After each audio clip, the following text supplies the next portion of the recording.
Expected ಲೈನ್ಸಲ್ಲೇ RCB ಅವರು 2 ಒಳ್ಳೆ by ಮಾಡಿರೋದು. ಭುವನೇಶ್ವರ್ ಕುಮಾರ್ ಬೇಕಾಗಿತ್ತು ನಮಗೆ. ಅದು ಎಂ ಚಿನ್ನಸ್ವಾಮಿ ಸ್ಟೇಡಿಯಮಲ್ಲಿ ಬೌಲಿಂಗ್ ಮಾಡೋಕ್ಕೆ ಒಂದು ಸ್ಪೆಷಲ್ ಸ್ಕಿಲ್ಸ್ ಬೇಕು. ಆ ಸ್ಕಿಲ್ಸ್ ನನ್ನ ಪ್ರಕಾರ ಇದೆ ಭುವಿ ಹತ್ರ.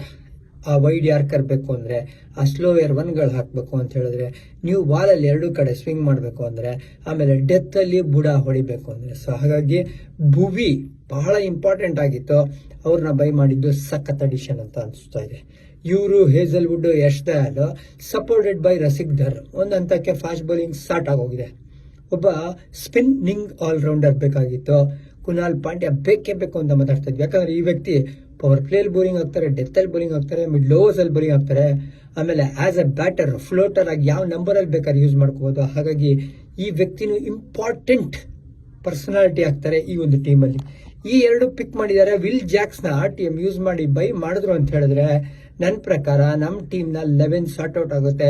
ಇನ್ನ ಒಬ್ಬ ಇಂಡಿಯನ್ ಆಲ್ರೌಂಡರ್ ಅಥವಾ ಬ್ಯಾಟರ್ನ ಪಿಕ್ ಮಾಡಿಬಿಟ್ರೆ ಆ ಒಂದು ಇಂಪ್ಯಾಕ್ಟ್ ಪ್ಲೇಯರ್ ಲಿಸ್ಟು ಕೂಡ ಫಿಲ್ ಮಾಡ್ಬೋದು ಅಂತ ಅನಿಸ್ತಾ ಇದೆ. ಹಾಗಾಗಿ ಇನ್ನ ಕಾಸಿದೆ RCB ಹತ್ರ, ಬೈ ಮಾಡಲಿ ಒಳ್ಳೆ ಪ್ಲೇಯರ್ಸ್ನ ಅಂತ ಹಾರೈಸೋಣ. ಇಂತಿ ನಿಮ್ಮ ಜಾನಿ.